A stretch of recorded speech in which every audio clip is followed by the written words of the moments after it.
글로벌 비트 출발합니다. 월요일입니다. 지난 금요일 미국 시장부터 정리를 해보고 우리 시장까지도 대응을 해봐야겠죠. 지난 금요일 미국 시장 고용의 데이터에 방점을 찍었던 하루였습니다. 그리고 이번 주는 또 CPI가 대기를 하고 있죠. 어떻게 흘러갈지 우리가 조심스럽게 예측을 하는 데는 특징주를 살펴보는 것도 중요한 포인트가 될 것 같습니다. 체린 앵커와 함께 준비해 보시죠. 네, 사실 최근에 good news is bad news 이런 식으로 해석되는 경우가 참 많았습니다. 그런데 금요일에는 조금 달랐던 것 같아요. 고용 데이터가 상당히 강했는데 오히려 시장은 여기에 환호를 했습니다. 3대 지수 종가부터 확인해 보시면서 설명을 해드리도록 하겠습니다. 자, 3대 지수가 이렇게 초반부터 막판까지 순탄한 흐름을 이어갔습니다. 세 개 다 1% 내외의 상승권에서 거래를 마쳤는데요. 고용 데이터가 강하게 나왔다 보니까 이 미국의 경기가 생각보다 탄탄하구나, 물가 상승을 더 촉발시키지 않으면서도 경기가 잘 움직이고 있구나, 이런 점에 방점이 찍히면서 이렇게 시장은 강한 흐름을 나타냈습니다. 하지만 주간 단위로 봤을 때에는 전부 하락이었습니다. 다우지수가 주간 낙폭이 2.3%로 올해 들어서 가장 크게 빠지는 한 주를 보내기도 했습니다. 섹터별 흐름 보겠습니다. 이날은 한눈에 보더라도 전반적으로 시장이 강했는데요. 가장 많이 올랐던 섹터로는 커뮤니케이션, 기술주, 그리고 산업주를 꼽아볼 수가 있겠습니다. 그리고 그 상승의 중심에 있던 것은 각각 메타, 엔비디아, 그리고 GE 에어로스페이스였는데요. 메타의 경우에는 마크 저커버그 CEO가 이날 메타가 크게 오르고 테슬라가 많이 빠졌다 보니까 일론 머스크 CEO를 제치고 세계 부자 3위에 등극했다, 이런 소식이 전해지기도 했습니다. 자, 그런가 하면 엔비디아도 2%대 상승을 했는데요. 전일 발표된 삼성전자의 실적이 정말 좋았습니다. 전 분기 대비 AI 특수로 인해서 영업이익이 10배나 뛰어 올랐다, 이런 소식에 엔비디아까지 수혜를 입었는데요. 삼성전자가 이 정도인데 그럼 AI 랠리를 주도하고 있는 엔비디아는 얼마나 좋겠는가, 이런 인식이 작용을 했던 것 같습니다. 자, 전반적인 종목별 흐름 히트맵을 열고 확인해 보도록 하겠습니다. 전체적인 상승장 속에서 인텔, 테슬라, 그리고 GE, 버노바, 이 세 가지 종목의 낙폭이 눈에 띄는 하루였다라고 정리를 해볼 수가 있겠는데요. 테슬라 소식부터 확인을 해보겠습니다. 모델 2라는 이름으로 알려진 저가 전기차 모델이죠. 이것을 포기하고 로보택시 개발에 집중한다라는 로이터의 보도가 전해졌는데 일론 머스크 테슬라 CEO가 자신의 X 계정에서 이를 부인했습니다. 장중 한때 6% 넘는 낙폭을 기록하기도 했었는데 이 머스크가 해당 사실을 부인하고 나서 낙폭을 상당 부분 지원했습니다. 3.6% 하락하면서 164달러 선의 종가를 형성하고 있고요. 자, 반도체주들도 확인해 보겠습니다. 혼조세를 나타내고 있는데 전일 삼성전자 실적 발표가 있고 나서 AI 반도체주들이죠. 엔비디아랑 AMD는 강세를 나타냈습니다. 그랬던 반면에 메모리 반도체들 인텔과 마이크론의 주가는 약세를 기록하는 하루였습니다. 자, 그런가 하면 애플의 주가 상대적으로 이렇게 강한 상승장 속에서 0.45% 조금은 아쉬운 상승권 움직임을 나타냈는데요. 최근 AI 랠리가 전 세계 증시를 견인하고 있습니다. 그런 가운데 애플은 마땅한 비전을 내놓고 있지 못하기 때문에 시장에서 조금은 소외를 당하고 있는 것으로 보입니다.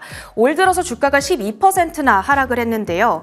2016년 이후로 8년 만에 서학개미 순매수 탑 50위권 밖으로 밀려나갔다는 점이 특징적입니다. 하지만 보유 주식 기준으로는 여전히 해외 주식 상위 3위를 기록하고 있기 때문에 지금 애플에 대한 고민이 상당히 심할 것 같습니다. 여기에 대한 전망과 현명한 포트폴리오 전략을 저희 시간 통해서 지속적으로 업데이트 드리도록 하겠습니다. 자, 그 다음에 시장을 움직였던 종목들은 마켓모버스를 통해서 확인해 보도록 하겠습니다. 먼저 크리스피 크림인데요. 파이퍼 샌들러 측에서 투자 의견을 중립에서 비중 확대로 올려 잡았습니다. 지지난주 맥도날드와의 파트너십을 발표했던 바가 있었죠. 2년 안에 미국 내 맥도날드 전 지점에 이제 크리스피 크림의 인기 도넛 3종이 유통될 예정입니다. 유통 채널이 급격하게 확장하게 되는 건데 여기에 대한 기대감을 밝히고 있습니다. 자, 그러면서 크리스피 크리스피크림의 주가는 7% 급등을 나타냈고요. 데이터 클라우드 기업 스노우플레이크의 경우에는 로젠블렛 측에서 투자 의견을 기존 중립에서 매수로 높여 잡았습니다. 현재 스노우플레이크 플랫폼에 대한 소비자들의 관심도가 상당히 높다. 이 부분에 주목을 하고 있습니다. 하락 특징주도 확인해 보도록 하겠습니다. 엔페이지 에너지인데요. 시티 측 투자 의견 하향의 하락세를 나타냈습니다. 기업 유동성이 제한적이다라는 점, 그리고 최근 미국에서 트렌드가 조금은 떨어지고 있다라는 점에 주목을 했습니다. 엔페이지 에너지의 주가는 16% 가까운 급락으로 거래를 마쳤고요. 자, 맥도날드의 경우에는 이스라엘에 있는 225개의 체인점을 모두 인수하겠다라는 계획을 밝혔습니다. 이스라엘 하마스 전쟁이 발발한 이후에 이스라엘군에게 무료 식사를 제공했다라는 이유로 이 지역에서 불매 운동이 일어난 바가 있었는데 이번 인수를 통해서 궁극적으로 프랜차이즈에 대한 통제권을 확보할 것으로 예상되고 있습니다. 자, 마지막으로는 트럼프 미디어가 1% 하락한 채 거래를 마치기도 했는데요. 자, 지난 금요일 뉴욕 증시 특징주들 여기까지 정리해드리도록 하겠습니다. 계속해서 주요 외신 헤드라인 이어갑니다. 네, 이번 주 또 하나의 큰 산을 넘어야 됩니다. CPI인데요. 그에 앞서서 발표됐던 지난 금요일 고용 데이터부터 여러 가지 모습들 외신 헤드라인 통해서 살펴보겠습니다. 첫 번째 소식은 고용 데이터 어떻게 나왔는지 미국 노동부의 발표를 통해서 저희가 확인을 해볼 텐데요. 그 이후에 연준의 금리 인하에 대한 전망은 조금 더 옅어지는 모습입니다. 3월 비농업 고용 30만 3천 건 늘어나는 모습을 보여줬는데요. 자세한 데이터 내용들 하나하나 뜯어보시죠. 미국의 3월 비농업 부문 고용이 시장 예상을 훌쩍 웃돌며 증가한 것으로 나타났습니다. 미국 노동부는 올해 3월 비농업 부문 신규 고용이 30만 3천 명 증가했다고 발표했습니다. 이는 월스트리트 저널이 집계한 전문가 예상치 20만 명 증가를 크게 웃도는 수준으로 앞선 12개월 동안의 평균치 23만 1천 명도 웃돈 겁니다. 미국의 3월 실업률은 3.8%로 집계됐으며 지난 2월 3.9%로 튀어올랐던 실업률이 0.1%포인트 낮아졌습니다. 고용지표가 월가 예상을 크게 웃돌자 월가 전문가들은 대체로 연준이 기준금리를 조기에 내리기는 더 어려워질 것으로 내다보고 있습니다. 자, 그렇다면 고용지표 어떻게 나왔는지 한번 함께 살펴보시죠. 고용시장은 점차 둔화세를 찾아가고 있다는 것은 바의 길이가 점차적으로 줄어들어 나가고 있다는 것으로 확인이 되고 있습니다. 다만 월가의 예상치 20만 명을 굉장히 크게 웃도는 30만 3천 건가량으로 이번 노동부의 발표가 이루어졌는데요.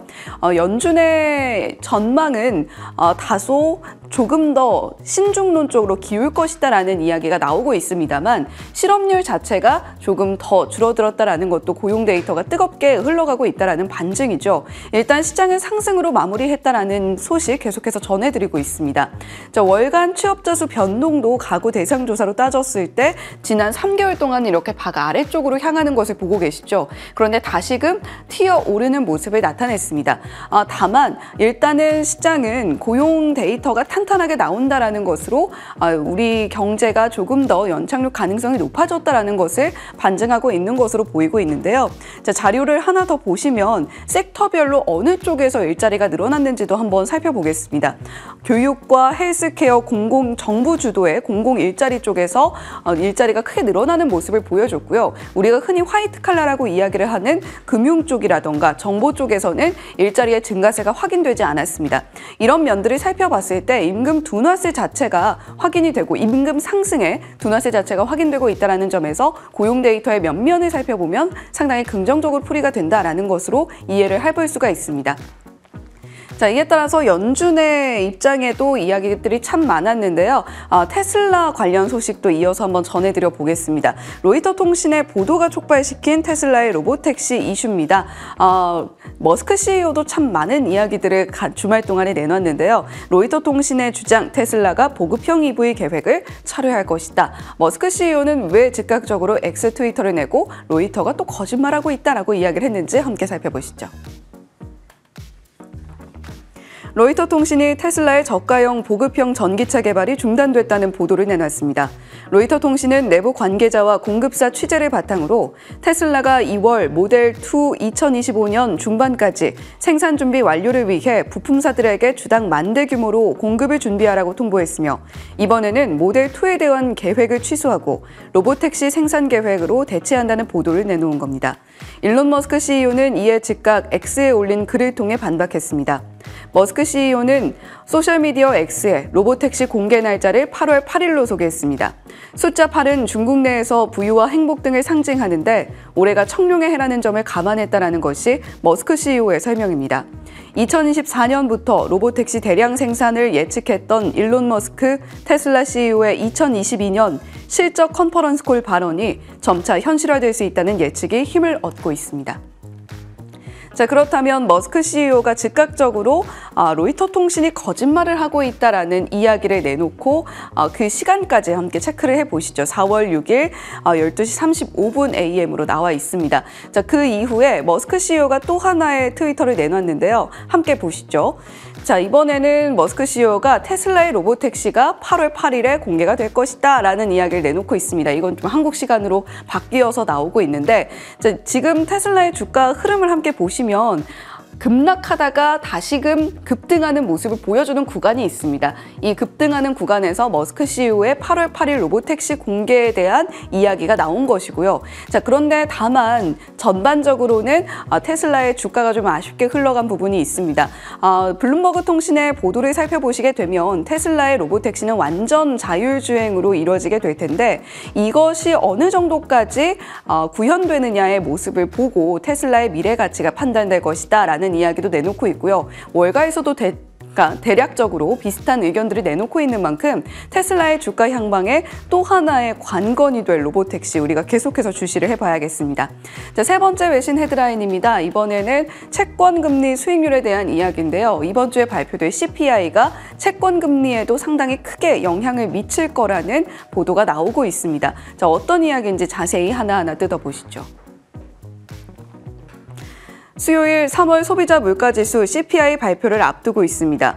코어 CPI 컨센서스는 전달 3.8%에서 줄어든 3.7%, 생산자 물가지수 PPI도 발표를 앞두고 있는데 지난주 금요일 발표된 매우 강한 고용을 보여준 고용보고서, 최근 몇 달간 천천히 줄어드는 추세를 보인 인플레이션 데이터로 인해서 연준의 금리 인하에 대한 스탠스는 좀 더 지켜보자라는 추세로 바뀌고 있는 가운데 채권금리 수익률이 4.5%를 넘어설 것이다 라는 경고도 함께 나오고 있습니다.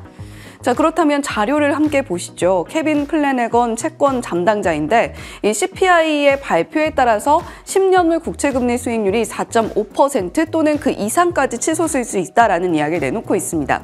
여전히 국채금리 수익률이 굉장히 높은 수준에서 유지가 되어가고 있는 상황인데요. 지난 금요일에는 국채금리가 뛰었음에도 불구하고 시장을 상승으로 마무리를 할 수가 있었습니다. 그런데 이번 CPI까지도 조금 더 우리가 놀라운 수치를 받아들이게 된다라고 한다면 국채금리 수익률이 다시금 4.5%를 넘어설 수 있다는 굉장히 위기 섞인 발언이 나오고 있는 건데요. 시장은 계속해서 주춤하면서도 나아가고 있는 모습을 보여주고 있습니다만 국채금리 수익률이 계속해서 이렇게 오름세를 보이게 된다면 우리가 계속해서 하방 압력을 받을 수밖에 없기 때문에 주의할 필요가 있어 보입니다. 자, 나아가서 유가와 비트코인, 금 가격까지 함께 살펴보시죠. 이스라엘과 이란을 감도는 전운이 굉장히 짙어지고 있습니다. 지금 이스라엘 국방장관의 경우에는 이란과의 모든 시나리오에 대응하고 있다라는 이야기를 내놓고 있는데요. 유가는 브렌트유와 WTI 원유 선물 모두 오름세로 마무리를 했고요. 브렌트유는 91달러 선도 넘어서는 모습을 보여줬습니다. 만약에 이란이 이스라엘에 대한 공격을 감행을 한다면 현지 시간으로 10일, 우리 시간으로 수요일이죠. 현지 시간 10일에 라마단의 밤에 공격을 감행할 것이다라는 이야기가 나오고 있으니까 좀 주의해 보시면 좋겠고요.